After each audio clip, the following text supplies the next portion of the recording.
It's showtime, folks. Welcome in. Chasing Big Joe, 1025, 1063, the game on this Thursday. We're at our home away from home, the beautiful Omni Nashville Hotel at Kitchen Notes. He is Big Joe. I'm Chase McCabe.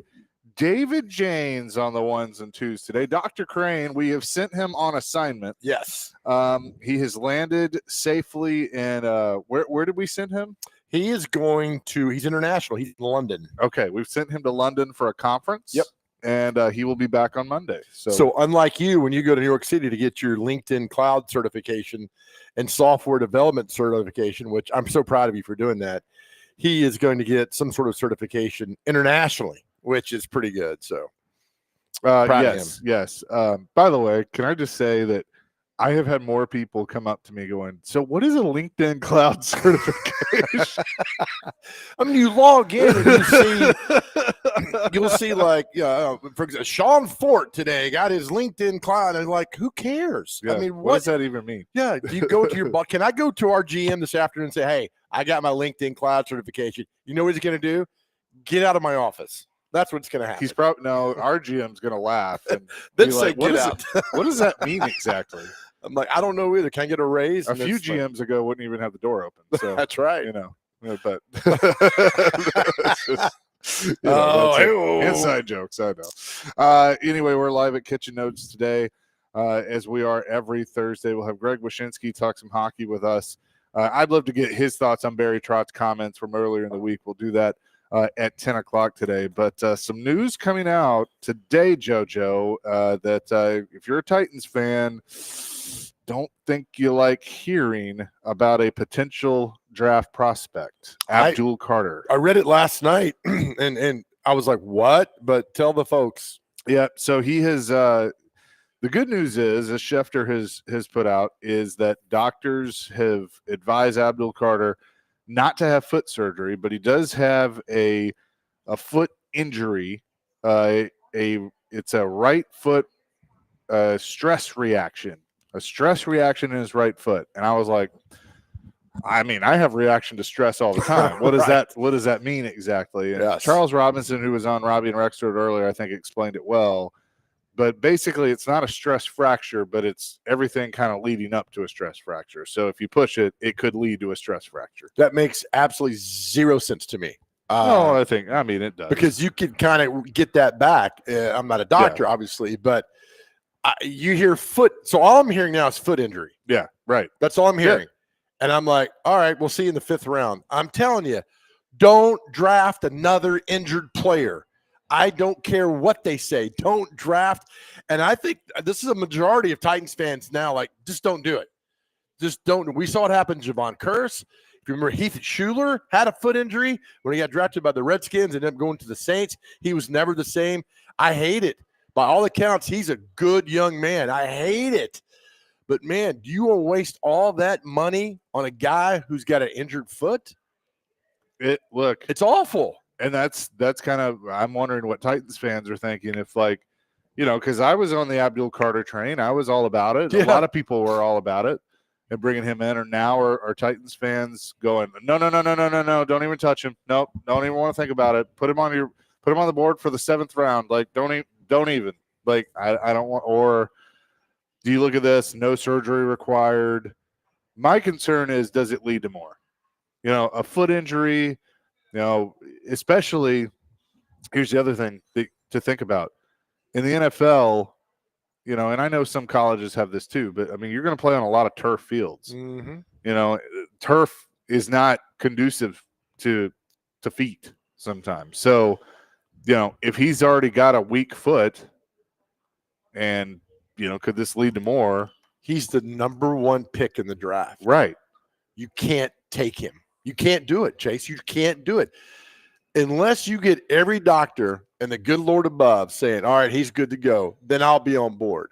Yeah. But do we see this the first week of camp? Hey, he's got foot. Yeah, injury. He's not out. He's dealing with the foot. Like, exactly. This is first pick. The Titans cannot afford that. Right. Because there's too much PTSD. Maybe that's the wrong analogy, but there's too much of looking back on the injured players that that have been brought in here the last few years, and everybody's like, you know. Yeah, So here's the other part of this. Knowing that now, all 32 teams know that he's injured. He's got that. Does that hurt the Titans in trying to move out of that number 1 pick? I don't think so. I still think the Raiders are going to go up. I think the Giants are flipped because the Browns need a quarterback. Well, I mean, now. you can still trade. Look, you can still trade out of it, but it's like do people know? I mean, and I guess nobody really knew who the Titans were going to take. I mean, if they love a quarterback, then it ups the price of that number 1 pick. But it's certainly a concern and certainly interesting. But you know, we've been through this before. We knew that there were going to be things like this that came out before they actually make that selection coming up, you know, at the end of April at the draft. Yeah, I mean, that's exactly it. You can't – this is, again, it's terrible for this young man, but you just can't – at the end of the day, it's a business, and you're going to draft a guy with a foot injury. Yeah. I mean, it's already there. I harken back to Caleb Farley 2 years, 3 years, 4 years ago now. We know he's injured. I know Jeffrey Simmons had a knee injury, and and that worked out well for them. I get that. There's an exception to every rule. Right. But I mean, man. Okay, but I'm glad you brought that up. Here's the difference. An ACL, and that's what Simmons had, right? Mm-hmm. One of the torn ACL. I think we know now that that's repairable. And once you repair it, now you got to give it time. I think there's been examples of guys coming back too quick. You know, Lawan, Harold Landry. I mean, there have definitely been guys that have come back too fast from that. Right. But you know, if you repair it and you give it time to heal and get the strength built back up, you're going to be fine. You can move on from that. I go back to what Tim Hasselbeck said leading up to the draft before they took Caleb Farley. How many people do you know that used to have a bad back? You know, back injuries are different. I even think a foot injury is different because they can linger because you're constantly using your foot. You are. So, it's not a I don't think it's up for discussion. I mean, you're injured, and that's it. So I think you need to move on. You cannot take a small red flag on a guy at number 1. And if you're a Titans fans, and if you think they should take him, I want to hear why you think they should take him. After what you're doing right now, what you're hearing and reading, why you think you should take this guy. And I'm not on board, and I hate it. I really hate it for him. But at the end of the day, this is the number 1 pick in the National Football League draft. Number 1. Right. So you got to go in with all the red flags gone, knocked down, and this has got to be your guy. So it's interesting. And he's got a shoulder injury right now, right? That's what Charles Robinson was talking about. He's got a shoulder injury and now the foot injury going on. I just don't draft injured players like this. And I think there's a lot of wiping off the whiteboards today over at St. whatever the hell that place is called now. And all right, here we go. He's off the board. Where do we go from here? And that's it. And if you're in the 5th round, great. We'll take you. Yeah. 615-737-1025. That's our phone and text line, driven by WilsonCountyHyundai.com. You know, if you're the Titans, you know, what do you do now? If Abdul Carter was your guy, are you moving on? Are you on board? I mean, would you take him? See, that's the same thing I had talking about UC Saros with the contract. If you can't give me a definitive yes, then it's a no. No, I want to. I really do, because I think he is the best player in this draft. I mean, Hunter's pretty special too, but you know, is he a corner? Is he a receiver? You know, what is he? I felt really good about Carter. Like if they had stayed pat and the pick at number 1 was Abdul Carter, I would have been fine with that. Yeah. But now it's like, and look, I mean, they could still do it. They could still take him. Or now let me throw this scenario at you. Let's say they do swap with the Raiders. So they go 1 to 6. This injury scares teams. He's still there at 6. Yeah. If he's still there at 6, I might do it. Okay. I can't. I need no red flags. My first pick, I need no red flags. First pick. Yeah. I need you in September at high noon. Need him on the field. I need you playing somehow, some way. And then I think Travis Hunter just moved out. Travis Henry. God, cheese. Give me my money. Let's see. Chip from Mount Juliet. The Carter injuries are concerning. The injuries further make a case for not taking him. Trade back, collect some extra picks, add him free agency. He agrees with you. Yes, Joe. Thank you. Dylan, if I'm Mike Borgonzi, I'm not starting my career as a GM by drafting an injured player Right. who has a 50% chance of staying injured throughout his whole career. I'm just not going to do it. I'm either trading down or I'm drafting Travis Hunter. I'd like that. Yeah. 9926 says technically the foot isn't injured. Well, okay, there's a stress, whatever it is. Yeah. Okay. I want. Yeah. The stress reaction. I mean, His foot's hurting. yeah. Your foot is hurting. If your foot is reacting to stress, that, right. And Your there's foot pain is there, hurting. that's probably not a good thing. And we'll say it 1,000 times. I mean, you feel awful for this young man, but at the end of the day, this is a business. Yeah. And the texter's right about Mike Borgonzi. You want to start out. You have the number 1 pick in the draft now. You have. This has to be a home run. It has to be a home run pick. If not, why are you here? You could have hired us. Yeah. You can't screw this up. No. Sad news out of the acting world, as Gene Hackman has passed away at the age of 95. Not only is it sad, but it's like his wife died too, and their dog. They're all found dead together. Oh, I didn't realize it was all that. Yeah. So I don't know what happened. Obviously something not good, but yeah. Yeah, I just saw that Wednesday afternoon. I guess they were all found. But 95 for Gene Hackman, legend, the Oscar award-winning actor. Go back to Hoosiers, man. I mean, yeah, Hoosiers is a movie that I had no idea what I was about to watch, and then you walk out 2 hours later and you're like, oh my God, what a movie. And it's a true story. Superman. He was in Superman. He's like the original Lex Luthor, man. Yep. He was. French Connection. He was in a movie with Kevin Costner called No Way Out, which was really it's a great movie. I think he was in Leonardo DiCaprio's first movie, the Western in the early 90s that won Best Picture. Sharon Stone's in it. He's a bad sheriff. Yeah. In town. I forget. Pale Rider. Is that it? Maybe. But just he's a guy's a legend. And we're leaving out a movie. The Replacements. He's a football coach in that. He's in that. The Royal Tannenbaums. The one with Will Smith where he was the disgruntled CIA agent, and then he helped Will Smith. Yeah. He was in Behind Enemy Lines. With Owen Wilson. Yeah, I forgot about that. Heist. He was in that. You already met Enemy of the State. That's the one with Will Smith. Yeah. It's a good movie. He's being chased by Jack Black in that movie, too. Crimson Tide.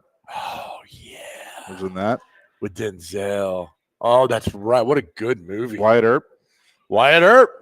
The Firm. Oh, Unforgiven. Unforgiven's the one. Yeah. Unforgiven's the one with Sharon Stone. That's it. Oh, The Firm is the book was good. The movie sucked, but he was good in the movie. Yeah, you mentioned Hoosiers, which is just iconic. Oh, yes. All the Superman movies. There was a French Connection too, apparently. Yep. Young Frankenstein. Oh, I didn't know he was in that. I'm looking at IMDb. I mean, he was in just a ton of things. You know, the scene in Hoosiers, which always gets me, is when they got to Hinkle Fieldhouse and he measured the goal, right? Right. 10 feet or whatever it was. Oh, yeah. And they were like, same as it is back home. And I was like, oh, man, so good. Yep. It's a good one. So, obviously, more to come on that in that investigation, but just wanted to pass that along. We'll continue the discussion. Abdul Carter, are you staying away now?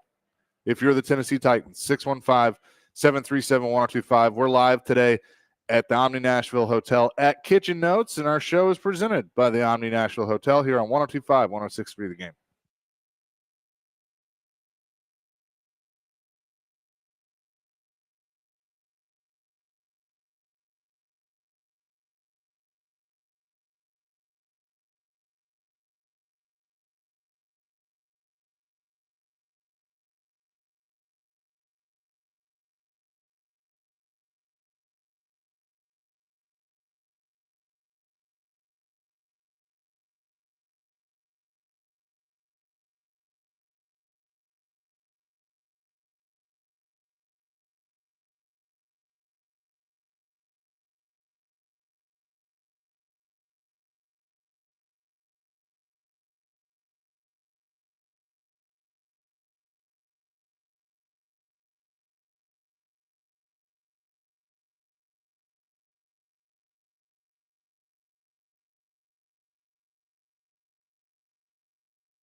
Jason Big Show, 102.5, 106.3 the game.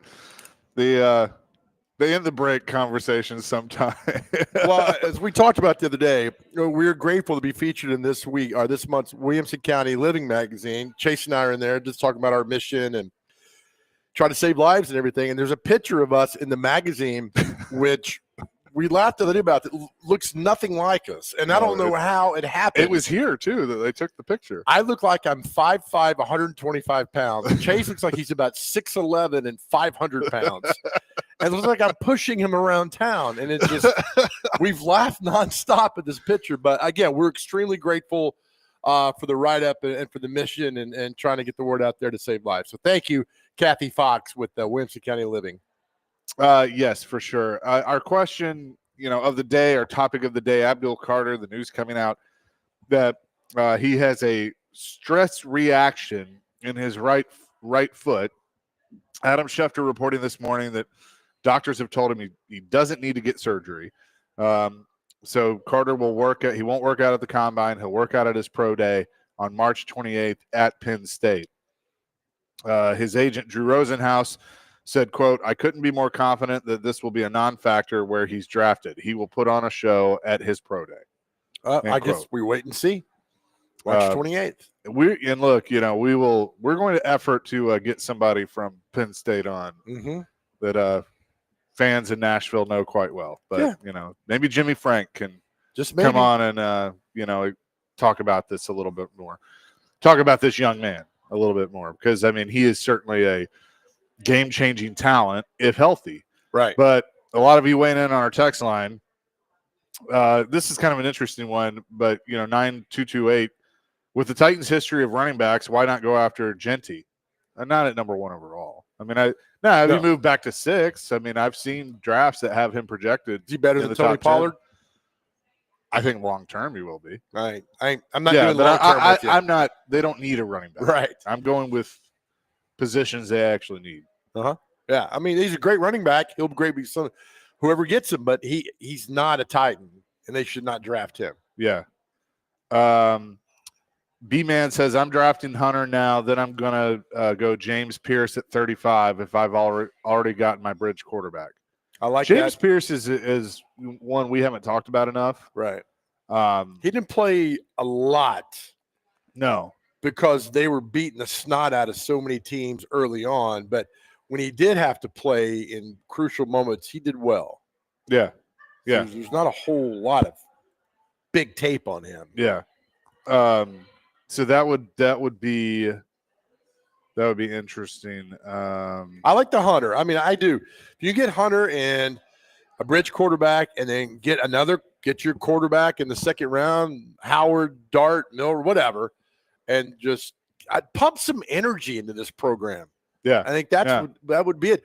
And Hunter, you could, I would do Hunter the corner and then plug him in at receiver when you can, but I'd have him return every kick. That's your job. You're returning. So you're saying Travis Hunter now, if you stick at 1? Yeah, I'm not doing injured guys. Yes, yeah. I'm not doing it. I covered this team for far too long to watch guys. It'd be no big deal, and not perform at 50% ever again. I'm not. Antoine Odom that played here. Yeah, yeah. Good player, good potential. Foot injury. So Kuiper had his pre-combine mock draft. He had Titans taking Abdul Carter number 1 overall. He's not projecting trades in this one. But if you go back and you kind of look at, let's say that they trade back to 6, he has Genty going to the Raiders. But guys that, could be available, Will Campbell's already off the board, according to Kuiper, going to New England at 4.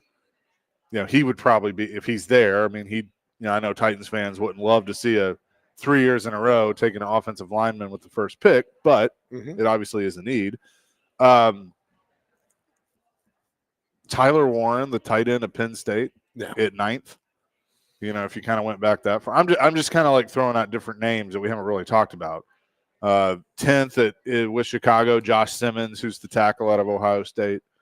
No, you don't want another tackle out of Ohio State. No, God, they'll never draft another tackle of Ohio State. Now the Falcons can, and everybody else, the Titans, you cannot draft another tackle. I think if you move back and you miss on Give me who he's got 2 through 5. 2 through 5, Cam Ward to Cleveland at 2, Hunter at 3 to the Giants, which they're taking a quarterback. Right. So Campbell at 4 to Vrabel in New England, Mason Graham, the defensive tackle from Michigan to Jacksonville, Genty to the Raiders, and then Shedeur Sanders to the Jets at 7.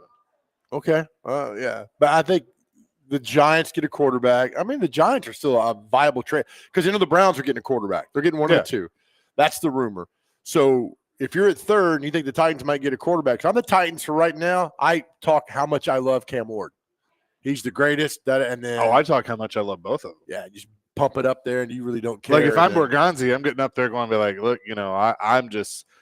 It's going to be a tough decision between these two guys. I mean, they're right there together. The idea of one being better than the other. So I love that. So you flip 1 to 6 with the Raiders. You give them 1. You get the Raiders 6. Get the Raiders 2nd rounder. Get their 1st rounder next year. And then at 6, you go out and you get the Max. They trade Max Crosby to you. Then at 6, you've already signed a bridge quarterback. And at 6, you get like that tight end out of Penn State. Yeah. And then because Travis Hunter's gone. And then you go back and Abdul Carter is no, I'm not taking him. And they get your Milrow, and then you start plug and place guys, and there's a little excitement going here. Let's go. If you call them and they're like, hey, we'll give you Crosby as a part of the trade package, and they're offering you, 6, a 3rd, next year's 1, and Crosby, sign me up all day. Absolutely. But now the question becomes the bridge quarterback. All right, that's before the draft. That's happening in 2.5 weeks, the 17th or whatever it is, the day. So now you have to focus on that. Now it's a bridge quarterback. So who do you want to bring in bridge quarterback? That no matter what else happens, if you're not going to take the quarterback at number 1, which I don't think they are, who do you get? Well, that's a great question. You and I we can change, as we get closer. But next, name names. You name one, I'll name one. The listeners can name one. All right. David, you can name one as well. 615-737-1025. The bridge quarterback for the Tennessee Titans. Next. 615-737-1025 is Chasing Big Joe, 1025-1063. The Game.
Chasing Big Joe live today at the Omni Nashville Hotel at Kitchen Notes. David James is back at the Busy Bee Plumbing, Heating, and Air Conditioning Game Nashville Studios, home of the $99 yearly Beehive membership, where the buzz is always about great service. I think it was a year ago that Cliff had the phone call because it's Was on my it? Facebook memories. Oh, it might be.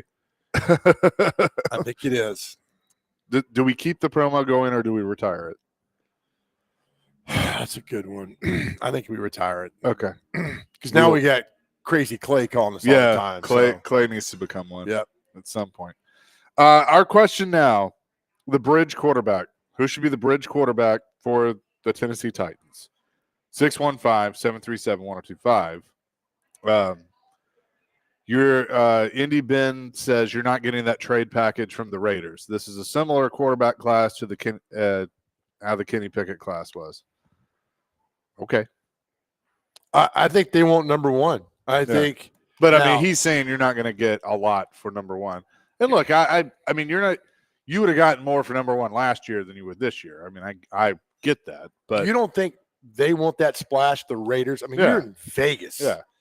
And you could get Shedeur Sanders. Yeah, and I think that's who they take. Yep. I think they would take Shedeur. At number one, and you're the talk, and Brady and them would love that. Yeah. Skyler says Abdul Carter has an injury in his foot. The Titans are definitely drafting him number one overall, without a doubt. That was good. Somewhere 3901, somewhere Robinson and Vrabel are getting. Never mind. I can't read the rest of that. Oh my gosh. I can't read the rest of that, but thank you. It was a funny one. All right, who would be your bridge quarterback? I got Aaron Rodgers. Okay. I think Aaron Rodgers is now on. If he's passionate about it, it's about legacy. Yeah. Do you want your legacy knowing what you did with the Jets the last 2 years? And you could throw at all the stats like, well, his stats weren't bad. No. The overall perception was he was awful. Yeah. Now you got a chance to go out and say, look, that wasn't me. That was the situation I'm in. Come here for 2 years. I think most Titans fans would be on board with Aaron Rodgers coming here being that bridge quarterback. Oh, I mean, you got some talent here. It'd be a splash. It would be. I mean, here's the thing. If he can be, just a somewhat of the Aaron Rodgers that left Green Bay, and you get him an offensive line, then who knows? Who knows what you could do? He knows all the players in the front office. Yep. So there's a familiarity there between both of them. I think it's an easy solution, and it is. But then you got to get your quarterback. Yeah. You get him this year, to get him next year. Do you take a Jackson Dart or Milroe late? I mean, if they're there and and your board is telling you to, then yeah. You listen to your board. I mean, whatever your draft board says is what you do. And let's stop to take the best player available. No, that's you listen nonsense. to the board. Because I told you, I was a great fantasy football owner for a long time. I took needs over guys that I wanted. Yeah. No, your board will dictate it. For me, I think ultimately it's going to end up being Darnold. I have a feeling, and I know that's not necessarily a bridge because I mean I think they would sign him to a 4-year deal. It'd be Tannehill 2.0. But I just kind of have a funny feeling about it that he's going to hit the market, and they're going to give him a good offer, and he's going to be the starting quarterback for the next few years. I can see it. I don't. Oh my gosh, this is a fun game, but it's tough, man. Because this has got to be a good one. You got to get the solid right guy. I mean, Kellen Moore came out and said he keeps Derek Carr in New Orleans, so they're going to make a push to keep Derek Carr down there. So quarterback a little bit limited on that. And if you bring up Mariota again, I'm going to reach over and slap you. Well, I was going to say that I was going to make the joke. I was going to have David play the song, I'm Coming Home, and say Marcus Mariota. Now, ESPN did an interesting I think it was Seth Walder put this out, predicting the starting quarterback week 1 for all 32 teams. Obviously, the ones that are, you have the obvious ones. Sure. But then the looking for someone new category, Cleveland, he has Kirk Cousins. The Raiders, Shedeur Sanders. The Saints, Justin Fields. The Giants, Cam Ward. Ooh. The Jets, Derek Carr, even though the Saints are saying he's Right. still That doesn't there. mean anything. The Steelers, Sam Darnold, and the Tennessee Titans, Oh my gosh. Jacoby Brissett. How little they think of the two-tone blue. Oh man. Bill Belichick loved Jacoby Brissett. Loved him. Yeah, Loved him. Look, Thought he he's- was the perfect guy for that. he's probably the best backup in the league. And he is the example of a guy that can start 3 or 4 games for you. Probably doesn't hurt you, but he's a backup. He's not a starter. I mean, he can be a bridge guy. He's been a bridge guy, but he wouldn't start all year. Look, if Jacoby Brissett started week 1 for the Titans, then that tells me they've taken Ward or Sanders. There I are think. roughly 3.5 billion men on this planet, Yeah. and that's what we get. Yeah. I mean, who's after Brissett? I mean, that the rest are So you're telling me that Jake Browning at the Bengals isn't better than those guys? What he came in and did 2 years ago? Maybe. I mean, he should have an opportunity. We saw what he did with an injured team and played at a high level.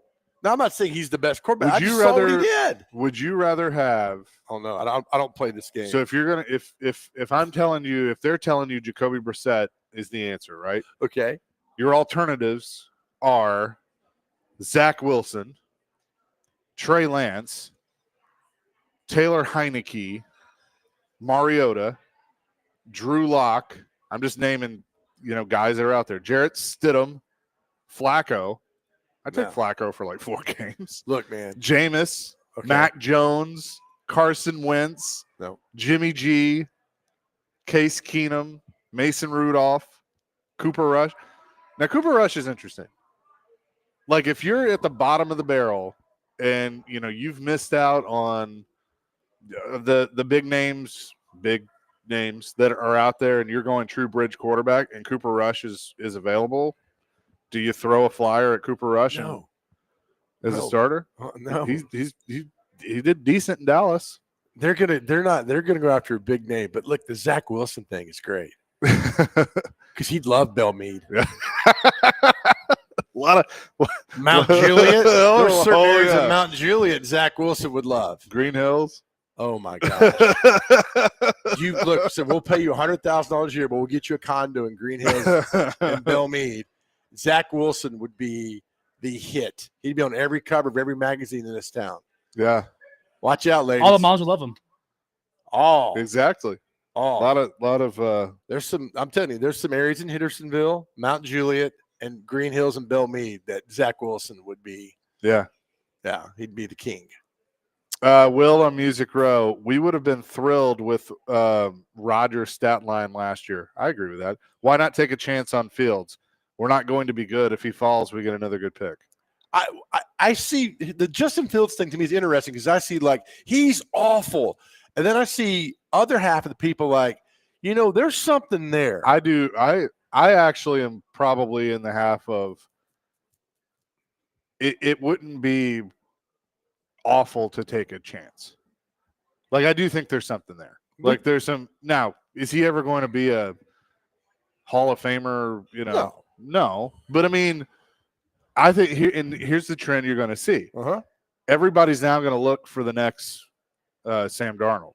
That next reclamation project that's kind of gone. Baker Mayfield. I mean, you've seen examples. Big fan. I love Baker Mayfield. Like, if he had been available, I would have been all day on Baker Mayfield. But those guys that probably got rushed into it too fast, flamed out, or with a bad organization, and then thank you, and then go to another place and get the right coach in the right situation, Yeah. and then all of a sudden show what they can do. I'm all about Baker Mayfield. And the fact that he basically got cut because Odell Beckham's dad said he wasn't good enough. Yeah. All that garbage that went on up there. I'm with you, man. And I think that's why the Rodgers thing is intriguing to me. You're going to pay money anyway, right? And this is something funny. Somebody asked me the other day about, I'm not paying Aaron Rodgers that much money. Newsflash, buddy, you ain't. Amy Adams is. It ain't your money. Right. Let him. You're going to pay a lot of money anyway for somebody to come in here. Why not bring the circus to town? Give me Aaron Rodgers. Give me Aaron Rodgers. I don't want his cast of characters to come with him. I don't care about that. But yeah, 2 years. Let's go. Let's have some fun. Let's rebuild this. Let's run it back. Will Will bringing it today says, who plays better, Fields on the Titans or Zach Wilson in West Haven?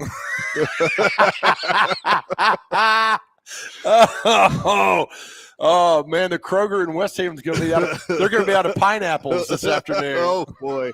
Oh boy. There's a name we haven't mentioned yet that I was wondering if somebody was going to bring up. We'll get to Trey's call coming up next. Chasing Big Joe, live from the Omni Nashville Hotel, 1025, 1063 The Game.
David James bringing the Backstreets back today. Very nice. Is this your part of your dance routine? Yes, of course. Are you part of the Wonder Down Yonder, the male strippers that over at the At West Haven? No. Oh no, you need to say yes to that. The grandmas love David. No, they do. Yes, they We do. say- They're gonna throw their depends at you. David James. Oh gosh, chasing Big Joe at the Omni Nashville Hotel. A name talking about bridge quarterbacks with the Tennessee Titans that hasn't come up yet. That I was waiting for it to. Trey is on our phone line, driven by WilsonCountyHonda.com. We'll bring that name up now. What's up, Trey? Hey, how you doing, guys, today? We're good. We're good. Hey, I was thinking, man, nobody's talking about Ryan Tannehill. Okay, I think he will be a good fit for a new coach to come in there, secure 8 or 9 wins. That's what you need to do so you won't get fired. And frankly, I don't trust any of the other veterans that's out there. I don't trust the new recruiting class. If you want 8 or 9 wins to save your job, you need somebody that like Ryan Tannehill, who has thrown for over 25,000 passing yards, who has converted from wide receiver to quarterback to know and learn a system. I would give him a chance. And y'all have a good day. Thank you, guys.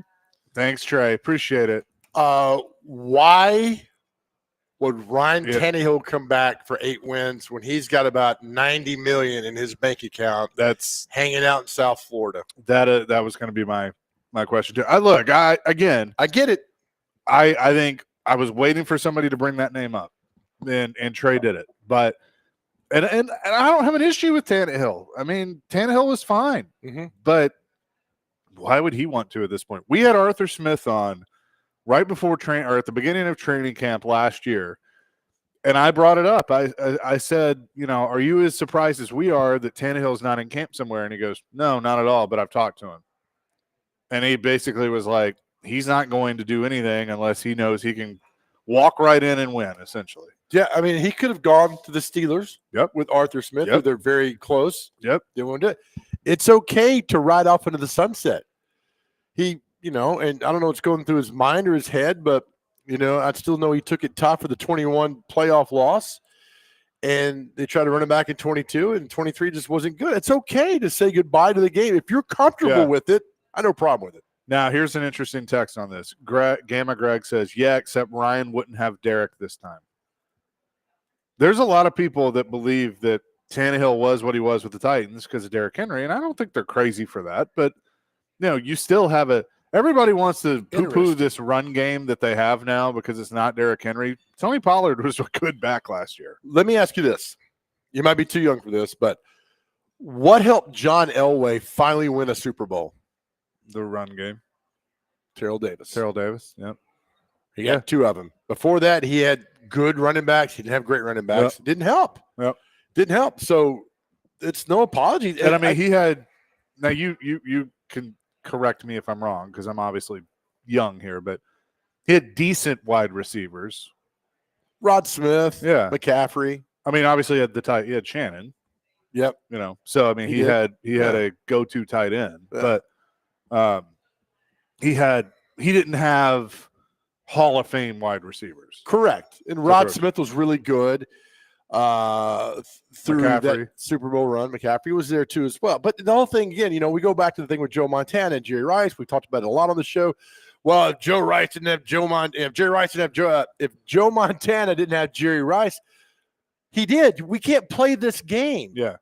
I thought one time Paul Koharski said a great thing. It was like one time running back had 9 carries for 110 yards, but 88 of those yards were touchdown run. Somebody said, well, you take that away from him. And Paul had a good point. He's like, why are you taking it away from him? You can't. You can't take that away from a guy who did it on the field like that. And so it drives me crazy with all those things. But yeah, Tannehill was good because Henry, and it wasn't his fault. It helped out. And there's no Ryan Tannehill's happy Are you happy? Can you look yourself in the mirror and be happy? If you can, then you did it. Then you go off your way. You do it fine. That's great. He did it his way. Yeah. Retire the John Elway way. I mean, if Yeah. you Super Bowl, go out, be done, be champion, go out on top. Can you imagine? Like, I know this is crazy what I'm about to say, and I don't actually believe this. I'm just saying a what if here. If they somehow just hit on, they get the right quarterback, whoever that may be. Maybe it is Aaron Rodgers.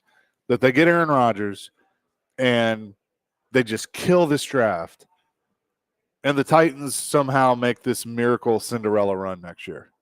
Okay. I'm board Like, for that. I mean, obviously we're all on board for that, but like and then we sit here next year talking about, well, we never saw this one coming. Like, I'm not saying they win it, but maybe it's 99 all over again. And we're just like, how did this happen? Mhm. I'm telling you, and I think Rodgers is the guy. I think he's got 2 years to prove his legacy. Yeah. He does not want to go out what he did in New York. Again, his numbers were not bad, but they come here. Remember, we've talked about this, my friends. You just got to be better than 3 other teams for 17 games. That's it. That's it. You don't have to be better than 20 other teams, just 3 in your division. They get in the playoffs, and anything can happen.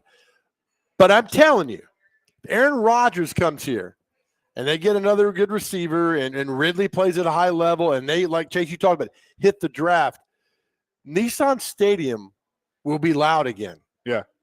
In November, in December. It will be loud again because there's an excitement. And I think of all those quarterbacks, to me, only one brings it home, and it's Aaron Rodgers. And that's it. I think he's got something to prove, and now he's got guys that back him and believe in him. He's with in Green Bay. I think it's a great signing. If they get him here, go for it. 28 touchdowns, 11 picks, just shy of 4,000 yards, completed 63% of his passes. You take that all day long. If you're a Titans fan. But I need that commitment from you, Aaron. I don't Sure. need you leaving in training camp and going to Istanbul, Turkey, or wherever you went last year. I need you here. Yeah. I need you to, and I don't need you to mentor. Show me, you can mentor by how you approach the game, how you prepare, how you go to the film room. That to me is mentoring. You can get all that stuff done, but I think it would be great. His stats last year were a tick better than his last year in Green Bay. So, And I know Stillman's talked about this, but I can confirm from a good friend that he does. yeah, he does have play. He's got property land, here. Property. Yep. Let's go to T-Dog. T-Dog wants to weigh in on the quarterback. T-Dog, what's up? Hey, what's up, guys?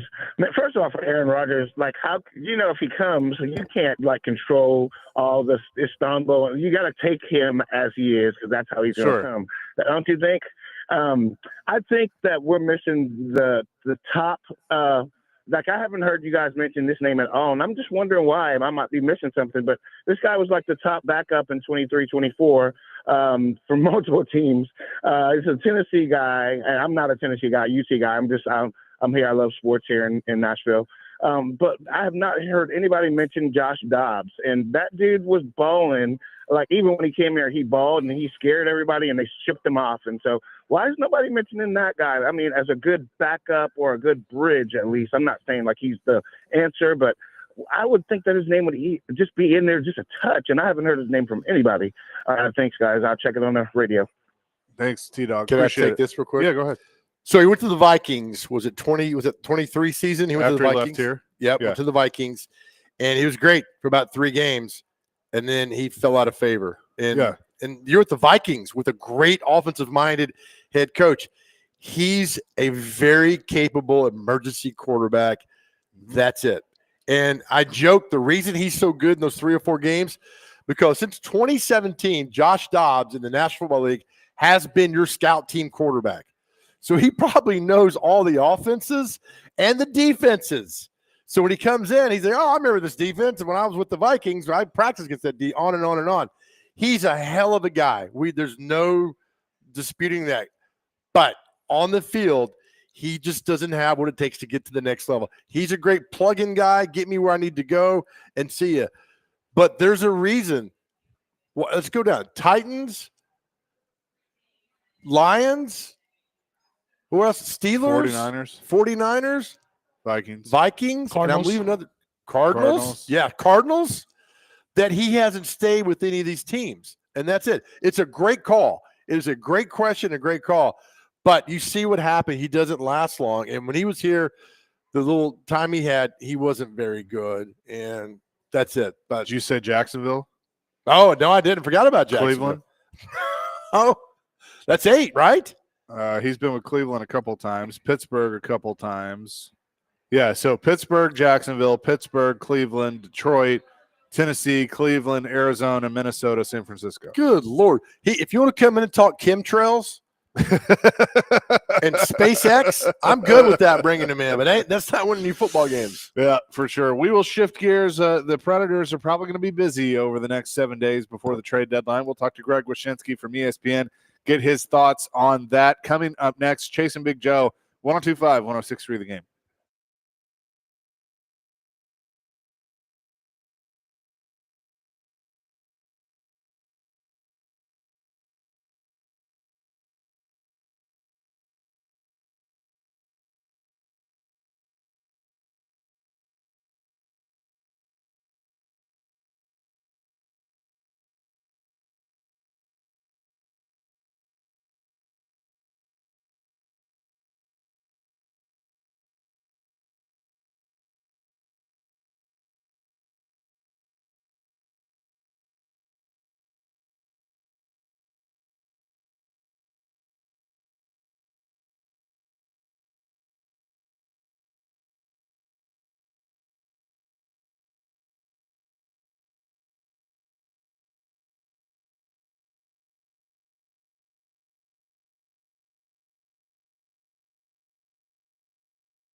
Hour number 2, Chasing Big Joe, 102.5, 106.3 The Game on this Thursday. The Predators will be back in action tonight against the Winnipeg Jets, completing their homestand before they hit the road for a few. We say hello now to Greg Wyshynski from ESPN. Always enjoy your conversations with him, presented by Old National Bank.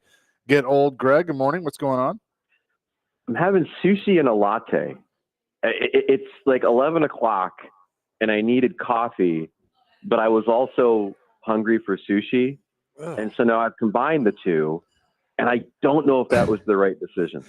That's a questionable decision. I'm not going to lie. You'll know about 2 o'clock. Yeah, that's. I mean, I'm a big brunch head. You like, give me a good Bloody Sure. Mary and an eggs Benedict, and I'm good. But like, I don't know if this was really smart. I don't know if these two cuisines can necessarily coexist at 11 o'clock in the morning Eastern Standard Time.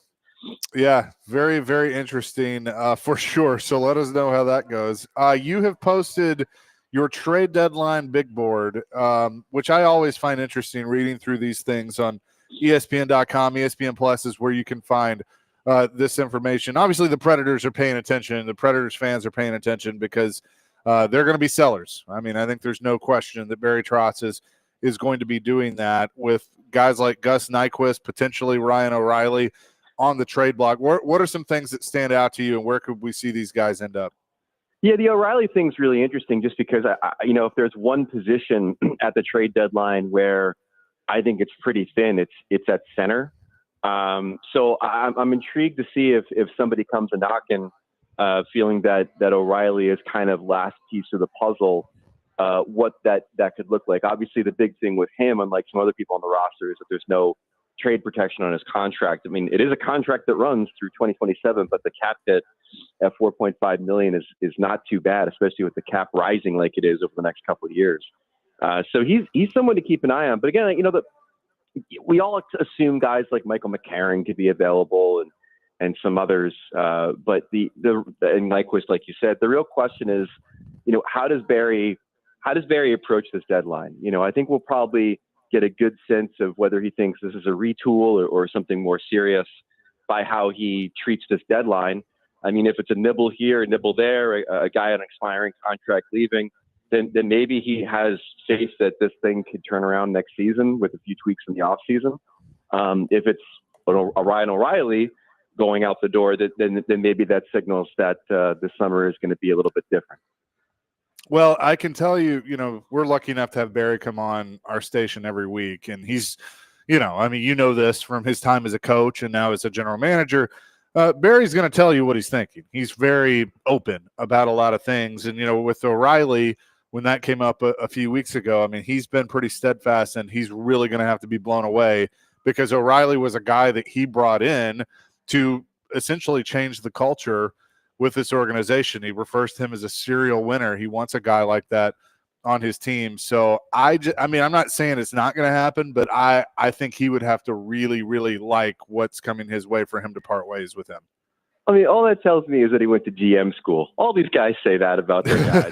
Someone's going to have to really, like Montreal, has a guy named Mike Matheson, who's a defenseman who I think has some value and quite frankly has been market corrected by their rookie Lane Hudson up there as far as being power play quarterback. And all you hear is, someone's going to have to back up the Scrooge McDuck, money bin for us to even consider trading this guy. And it's just like, all right, calm down. I mean, I think in O'Reilly's case, obviously, what he's trying to say there and what a lot of these GMs are trying to say is that we're not looking to sell him. Like we're not calling around the league to offer this guy to everybody and get him off the roster. I think what he's trying to say is that if someone comes knocking at my door with the right offer, we're definitely going to listen. And I think that goes for a lot of guys that have term at the deadline. And really, I mentioned O'Reilly's contract.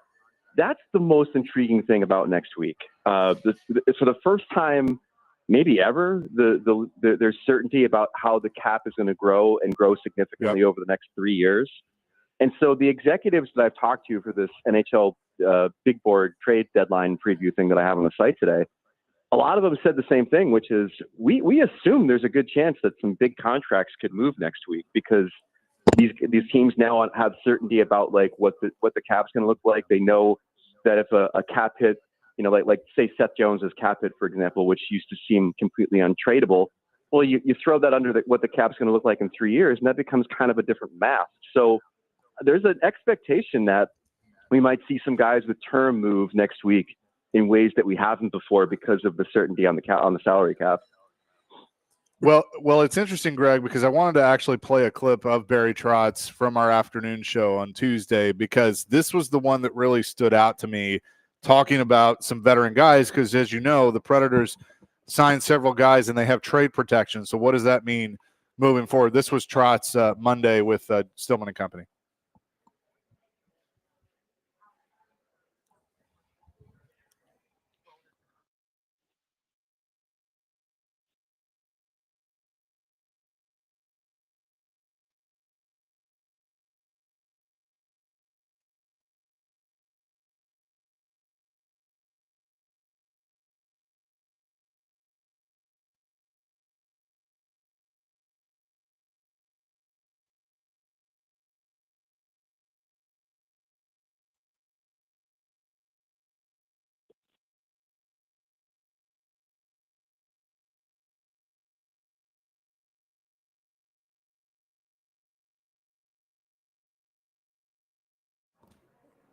That was Barry Trotz on Monday. He also says later on in the interview that he's not afraid to go to guys with trade protection and ask them to waive it. So, I mean, he's being pretty open and honest that, look, anybody's on the table. Yeah. I mean, it does seem like he's trying to put the ball in the player's court as much as possible, which I think is very much in Barry's MO as far as being kind of a player's first guy. And that's smart of him.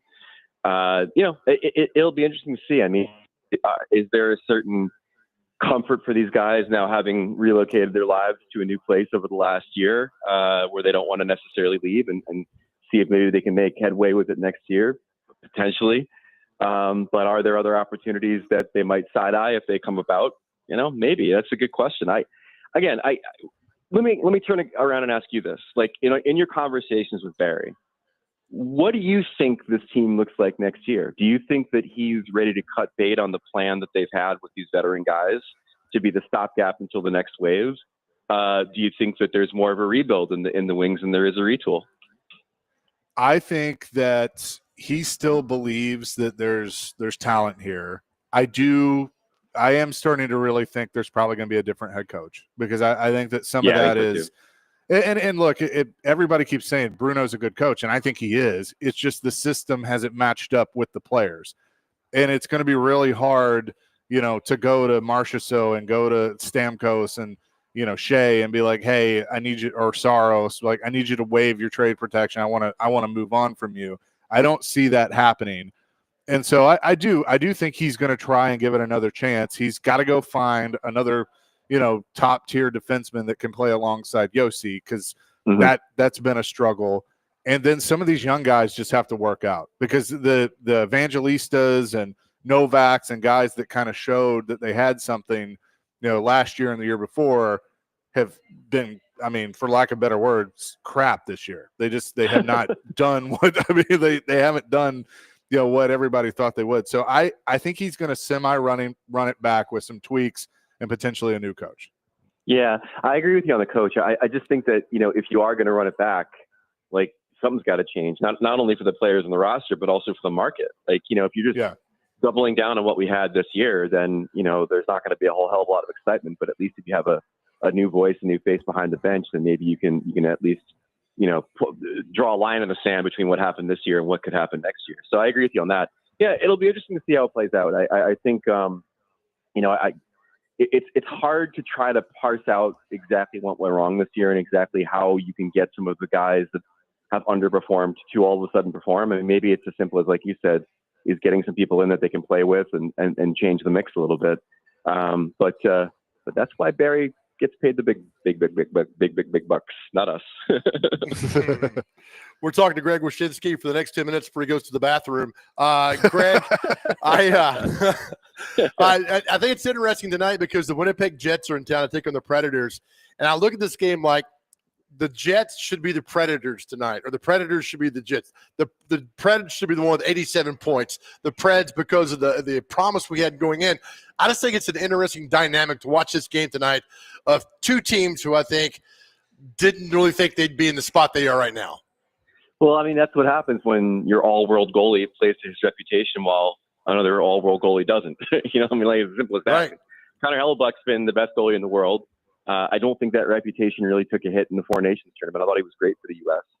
And if you look at the percentage of their wins that he's responsible for, it's ridiculous. It's why the last time we did a Hart Trophy awards watch, he was leading the pack for MVP. And you know, you can count on one hand the number of times a goalie has won the Hart Trophy in the last 20 years. So he's great, and the team in front of him is really good too. It's funny, you know, your comments about Winnipeg have reminded me of a thing that I've been thinking about, which is Winnipeg and Washington are two teams that have been absolutely dominating the league this year. Like, they've been trading first in the league back and forth all season long. I can't find anybody who thinks either one's going to win the cup. like, you know what I mean? So, like, these two teams are steamrollers. Like, the Capitals bully people. The Jets are like the best team in the league offensively and defensively, and yet you could ask 1,000 hockey fans, and no one's picking either team to win the cup. And it's so weird. I know in Winnipeg's case, it's because they've had good regular seasons and they went out in the first round in 5 games in consecutive years. I guess in the Capitals case, it's just like, we don't actually buy the fact that this team could win. We don't know how they're doing it, but it's just so funny to see two teams so dominant. Like, could you imagine like an NFL team, you know, having with like one loss on the season, and everyone's like, they can't win the Super Bowl. Right. I mean, that's the Capitals and the Jets right now. It's crazy. Well, you know, I looked up. Only 8 teams have won the President's Cup since 1986. Wins the Stanley Cup. So maybe it's kind of like Winnipeg's like, Washington, we'd like to give you the honor. Washington's like, oh, hell no, we'll give you the honor, Winnipeg. So I know it's kind of funny to put that in there because we love the superstitions. But you're right. Nobody to me is talking about Winnipeg being so dominant. It's about every other team but them. So this will be interesting to see how this plays out tonight and the rest of the season. Oh, yeah, for sure. And again, like, if you haven't seen them, they're real good. I mean, they're a well put together team. The most intriguing thing about them to me is that for all the talk about Winnipeg as a franchise, as a place people don't want to go and play and things like that, I mean, the strength of this team is built on the fact that Mark Scheifele and Connor Hellebuck both signed long-term extensions to stay in Winnipeg. I mean, those are the foundational players of this team. And so, you know, the knock on Winnipeg was, you know, everybody's playing there until they don't have to anymore. And you know, the two driving forces behind the success that they've had this season are both guys that committed to play in Winnipeg. And you know, the Winnipeg people would always push back and say, hey, you know, once you're here, maybe you can't escape. I don't know, but you know that you'll want to stay. And then the two people that everybody thought could leave didn't, and look where they are now. All right. Greg, good stuff. We will look forward to talking to you next week, the day before the trade deadline, when the madness will be going on. But thanks so much for doing this. Anytime, boys. Thanks for having me.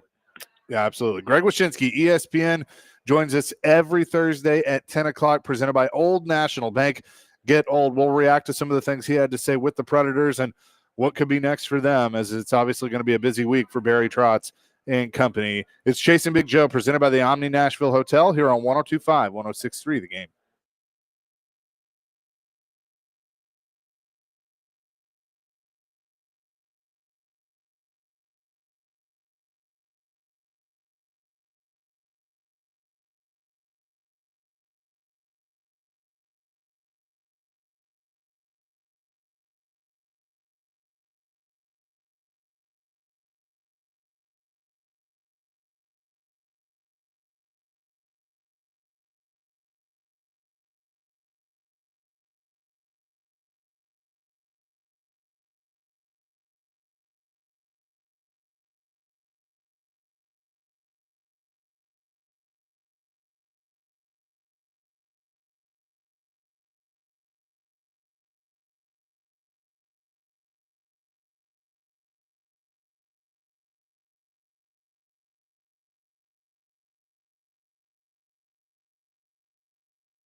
Well, I think you're in constant communication with your players, and I think compassion. And this is a tough time, and nobody wanted to be here. We wanted to be buyers, not sellers, and we understand in saying that a lot of the guys that are movable or older players have been through this, and even no matter, I know, no matter how many times you go through it, it's still extremely difficult. You got 1 foot here, 1 foot somewhere else, and you don't know where the unknowns are, and you don't even know what's going to happen. But it's a real, pretty much a high anxiety week coming up here for our group and where we're at, and you just try to make sure you try to help them as best you can, and it's hard.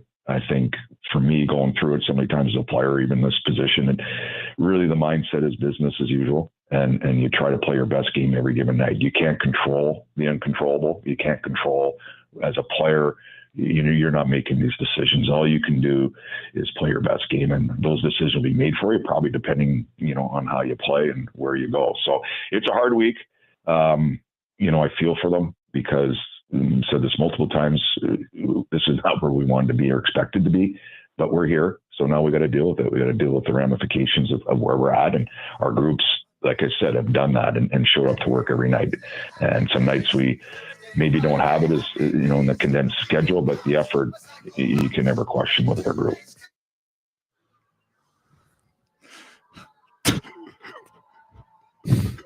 I don't know if this song's quite appropriate.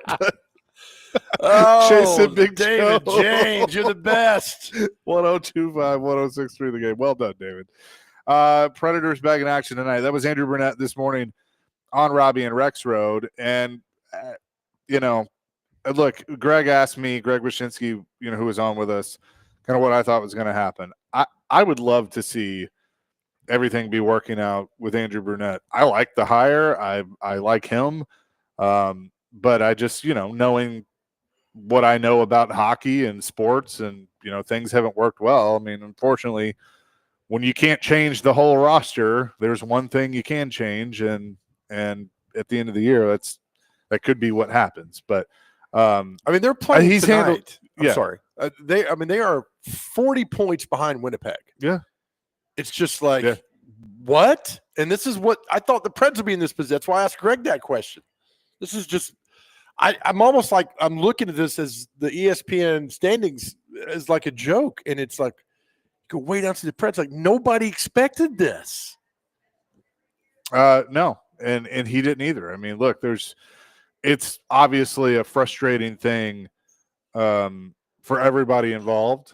And I think Preds fans are going to have to just endure it to the end of the year. The question is, what is this roster going to look like a week from tomorrow around 4:00? Because that's when the trade deadline will pass. My guess is Gus Nyquist will be somewhere else. That I feel pretty confident about. But who else? I feel like ultimately they won't move Ryan O'Reilly. And by the way, kudos to Ryan last night doing Smashville Live. I know Sean Mark was there. It was a packed house at Brewhouse 100 in Bellevue. Spent the whole hour and then some with Preds fans. So obviously, he's committed to this team in this city.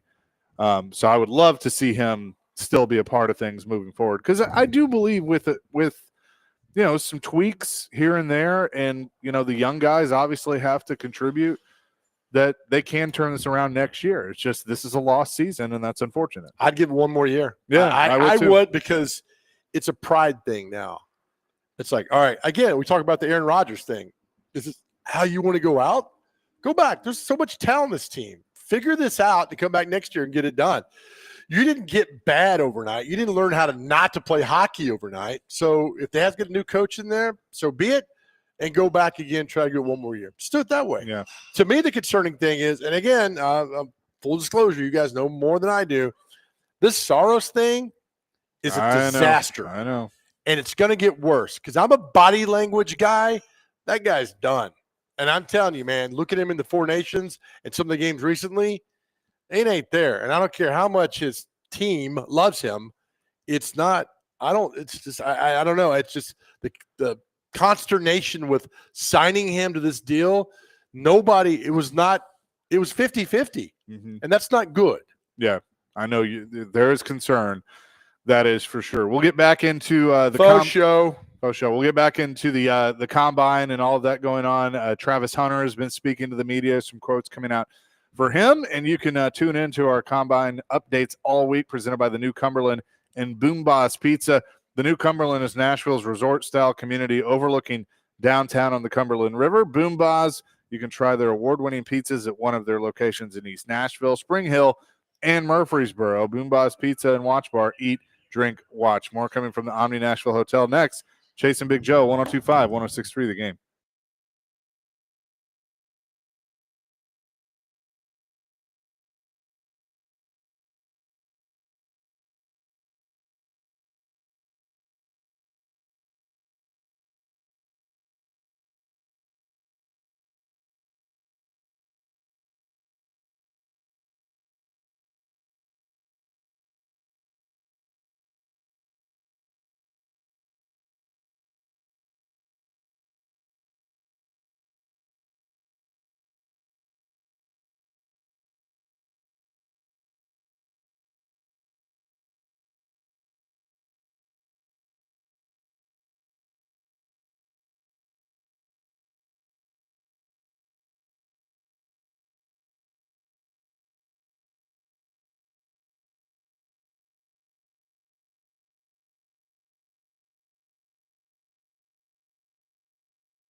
Chasing Big Joe live at the Omni Nashville Hotel here at Kitchen Notes.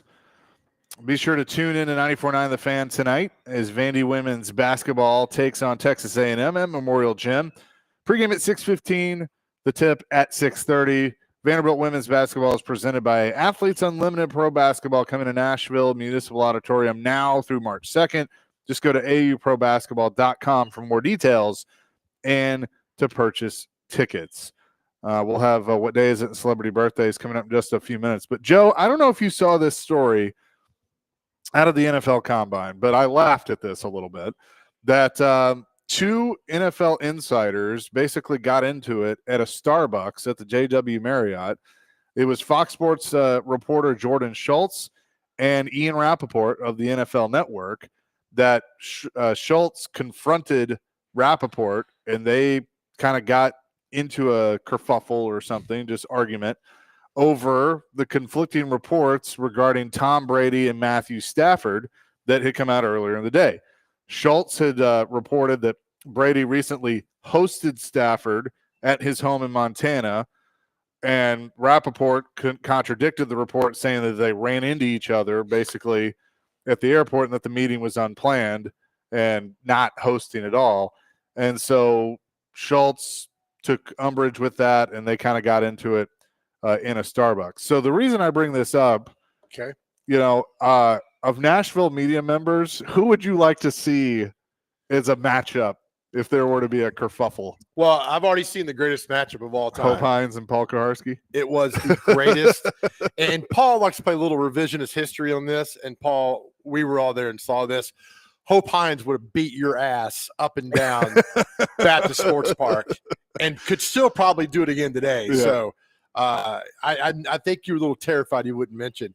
Today, they're also wussified. I mean, you would see a slap fest between Rex Road and Nick, what's the guy from the Tennessean? Suss. Slap fest. I mean, these are a bunch of nerds. I mean, that's all they are. Rappaport and these guys are a bunch of nerds. But I would like to see, back in the day, like John Burton. That'd be fun. Me and Burton going around would be fun like that. Yeah. Now it's just kind of slap fest. I don't know. I'd take Jimmy Wyatt versus anybody. Jimmy's like a secret assassin. Well, here's the deal. He's got that extra pencil in his visor. Yeah, Stab you. Yeah. And No, let it and John Glennon. Everybody sleeps on Glennon. Because John Glennon sleeps on himself. Can we keep going? I don't care anymore. I'm like Ricky Gervais at the Golden Globes. I don't care. Where do we go from here? That'd be something. But like, what would you do if you're in Starbucks?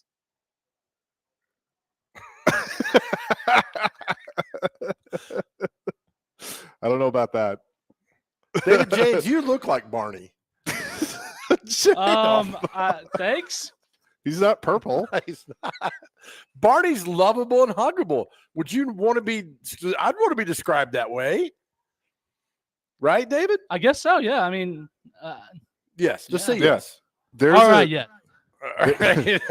There's a video on Instagram of Barney like talking to this kid like that's like down, but they've dubbed a different voice for Barney. And I laugh every time. It's one of the best things ever. It's so funny, for sure. But So yeah, give me a scenario here. like this. You're standing in a Starbucks, and I mean, it's easy to say Kaharski because we know Kaharski is going to piss somebody off. Yeah, and then back down quicker than you know who. The All right, for example, if you and Brent Doherty got into a fight, I'd laugh. right, because it's two people that you would not expect to get into it. I'm not breaking it up. Right. I'm laughing. Right. I think most of us do as well. I'm laughing. Yeah. If So that's a good one. like Robbie Stanley and Buck Rising, that'd be a great fight. Two guys I'd you would take not. Robbie. I'd yeah. take Robbie all day long. Two guys you wouldn't think would fight each other, and I'd laugh. I'm not breaking it up. I want to see it go down. That's me. I mean, but here's the deal. The media members all shuffle in and out so quickly over the years that I don't know who covers who anymore and what goes on. It's just bizarre. It's like, I've seen disagreements. Like, you mentioned the locker room stuff. I've seen like, one guy says, well, I have this, and another guy says, well, I have that, and they have disagreements, and then, then you're questioning sources and all that stuff. But like a full-on shouting match of like, basically Schultz saying, you're about to F around and find out. Yeah. It's like I would be like you and I, knowing you and I, we'd be standing there the whole time trying to egg it on. But he said, yeah. I'm not breaking it up. I'm not getting my face shattered because two nerds are fighting. I'm not doing that. I think I've read that story. I was like, come on. What are we trying to accomplish here? You're going to be first on a Matt Stafford, Tom Brady story on skiing or hosting that's going on? I just didn't understand all that, which is just – but again, I'd like for it to go down. Now, anchors, like I'd like to see Tracy Cornett whip Roy Johnson's ass. Bob Mueller would kick everyone's ass. Bob Mueller ain't playing around because he would comb the stash and like hold my comb and then go after you. Well, Bob, like, I could just see Bob like ripping his shirt off and he's just jacked. Tatted up and down. Bob's like, top story at 5, me crushing your face. Catching on Roku, Apple TV. And then he just does like a roundhouse kick. And then flies off. I mean, that's what I want. If you're going to give me a media fight, give me a good media fight. And I want to see like that's going on and Davis Nolan jumping off the top rope, just slamming down. I want to see that. Could you imagine it like the middle of August? It's like 95 degrees outside and an actual fist fight breaks out between media members. Would Titans players cheer it on? Or they try and break it up. They would love it. They would love it because it's drama you're not involved in, which you love looking at. They would love it. I could see like PR trying to break it up, and the players like no, let this play out. Yeah, I'll tell you. For those that don't remember, I mean, the Paul and PK and Hope thing was great because they came around again at the old locker room configuration and met in the middle. Yeah, and I'm there with my intern, and there's Coos, the famed Channel 5 photographer that's there, and that's us. And we record, and Hope would have gone right there. I'm surprised Hope didn't hit him. I am still shocked about that. And that was a pristine moment. Nothing's ever wasn't come Pogue close. in there? It's not. That requires effort. Pogue wouldn't have been there. Love you, Craig. We know you're listening. And still our question. I thought he was there. No, he wasn't there.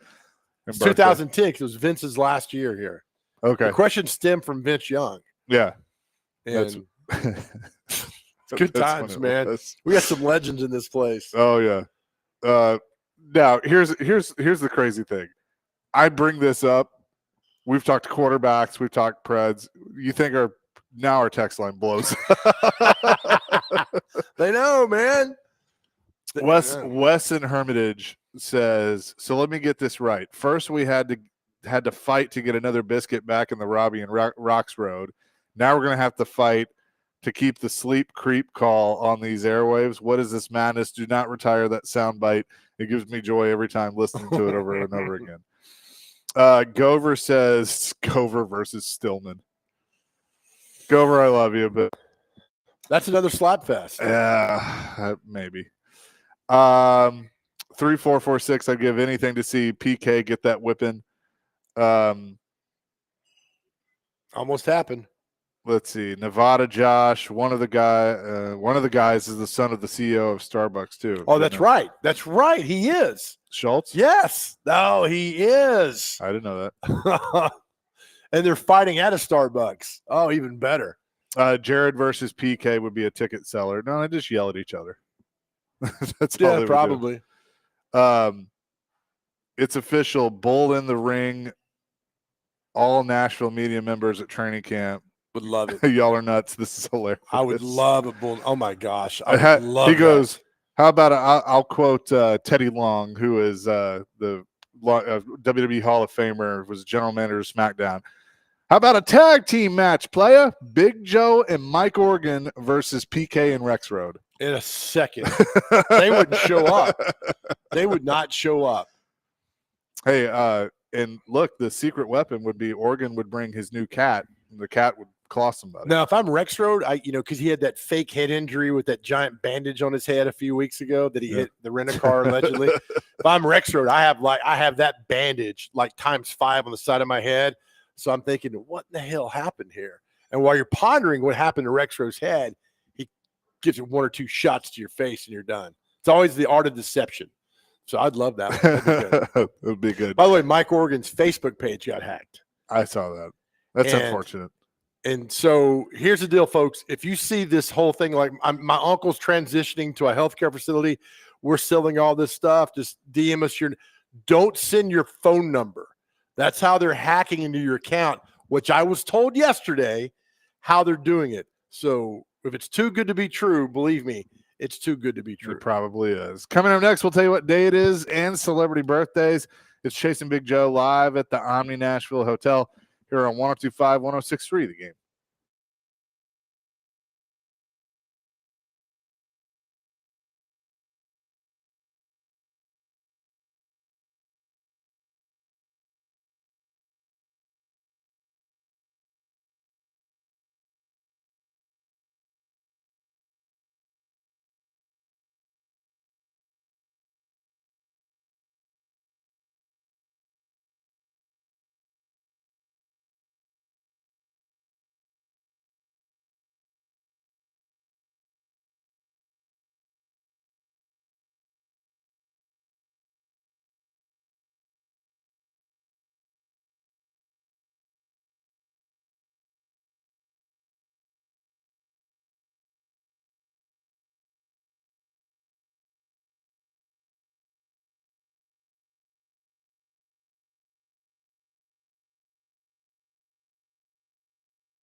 Chasing Big Joe on 102.5, 106.3 The Game. Nashville's best deal this week is from Barrio Burrito Bar in the borough. At Barrio Burrito Bar, every bite is a celebration of fresh ingredients, vibrant spices, and bold flavors dancing on your taste buds like a fiesta in your mouth. Head to thegamenashville.com/deals now and get half off a $25 gift card while supplies last. Joe, I had you laughing because I read you a tweet during the break, and of course now I've lost it and can't find it. But hang on, because we got to read this for the people. So on Friday, Cam Ward and Shedeur Sanders are going to speak at the same time, which makes no sense to me at all. So Kaharski tweets, Cam Ward and Shedeur Sanders speak at the same time Friday morning, 9 a.m. Eastern. Really inconvenient for the tons of reporters here for whom they are a top story. Asked NFL about possibility of alteration, and I was told it's not happening and that I should, quote, stay loose. Translation, bleep off. That's what that means. I'm gonna start using that now. That's just such a polite way to say "beat it." Yeah, like stay loose. I'm with Kaharski. Right. That why would you do that? It makes no sense to me. Stay loose. Oh, that's great, man. It's like we get a conversation with somebody on the phone. They're like, anyway, you're like, oh God, all right, I'll get off the phone. Yeah. Oh, jeez. So, yeah. With that, let's get to what day is it and celebrity birthdays. And it's brought to you by Jarrett Companies, Inc., above and beyond industry standards. The only company you need for commercial construction services. Visit them online at jarrettcompaniesinc.com. David James, take it away. All right. So Joe, he sent me an email for the link. It was just said link. I did not get no email. It literally just said link. So I went online and I found what National Day is today. And I found it was National Tell a Fairy Tale Day, National We do that every day. Pistachio Day, and Levi Strauss Day. So just Levi Day. What you're reading the day we've already done. Well, then I don't know, Joe. I am getting. Okay, it's my fault. All right, you ready? Why are you yelling? Here we go. David, calm down. I'm sorry. I'm just. David, today's International Polar Bear Day. Okay. I know you're often referred to as a cute bear, but today's Polar Bear Day. Sometimes. All right. It's also National Chili Day, so I will avoid you this afternoon. Love chili. National Kahlua Day. I like Kahlua. Kahlua is really Kalua's good good. with coffee. Yeah. National Protein Day. Need that every day. And they show a very big mass of chicken wings, like in hot sauce. Okay. National Retro Day. Going back in time, David like James. that. Nice. Okay. You don't care. I don't care. National Strawberry Day. And finally, David, Pokemon Day. Shout out. My favorite game. Do you chase Pikachus? More Squirtles. Excuse me? More what? Squirtles. Squirtle. That's Pokemon. Are you trying to get me fired from this job? Are you and Dr. Crane trying to get me fired from this job? No. Oh my God. Yeah, just moving on. All right. Time for celebrity birthdays. David James, are you ready for celebrity birthdays? I am. All right, here we go. Celebrity birthdays. Our first, by the way, you have to get these birthdays within 2 years. Our first birthday today is, I don't know who that is. Don't know who that is. All right, Josh Groban, the singer, Andy Bernard's brother, Josh Groban. He raises you up. Shout out to my buddy Phil Grand for that one. I'm going to say Josh Groban is 63. 65. 44. Oh. Which Groban are y'all talking about? I don't know. The great actress Kate Mara was in House of Cards. I think her grandpa owns the New York Giants. Kate Mara. She was also in the movie The Martian when they went to get Matt Damon. 45. 40. 42. David James, you're on the board, buddy. Proud of you. Well done. These people, come on, this is terrible. We're going down some more. Let me get to some people we've heard of. Paul Newman's wife, actress Joanne Woodward. 80. 83. 95. Guitar player Neil Schon of Journey. 77. 70. I don't know. You don't do that. Just 70? All right. He's 71. You're up 2-0. Nice. Job, David James. Singer Johnny Van Zant, and Leonard Skinner.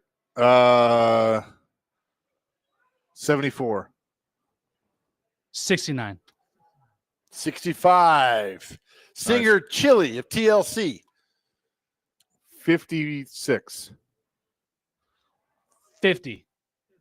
54. Chase is on the board. It's 2-1. I like this now. We're getting some momentum going here. They live here in Nashville or around here. Drummer Jared Champion of Cage the Elephant. 42. 48. 42. Dead on. Chase McCabe's up 3-2. Chelsea Clinton.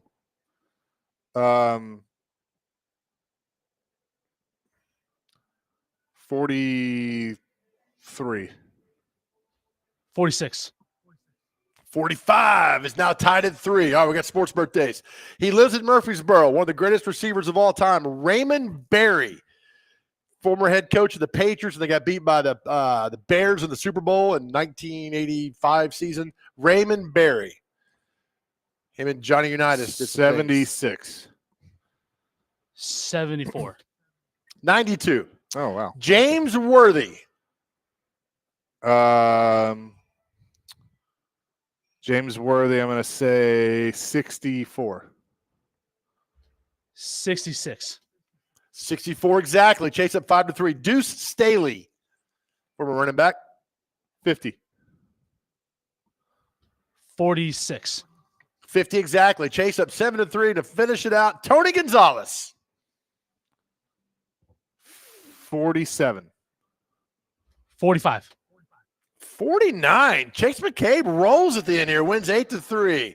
Good job, Chase. Dave, you get another chance tomorrow. Brought to you by Jared Companies, Inc. Above and beyond industry standards. Visit them at jaredcompaniesinc.com.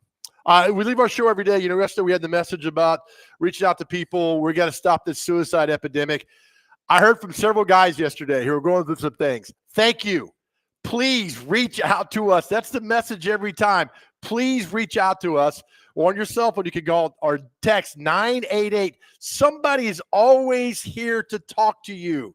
It is not a sign of weakness if you reach out. It is a sign of love that you care about yourself and your family. That's what it's about. So know that we're here for you.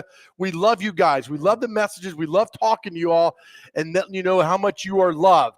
And if something happened to you, I say it every time, you will be tremendously missed. I'm going through that right now. I don't want anybody to go through that. We shouldn't have to go through this any at all. So know that we love you. And more importantly, more than anything else in this world, God loves you. Amen to that. Peace, love, rock and roll. DVD coming up next from Bridgestone Arena, 102.5, 106.3 The Game.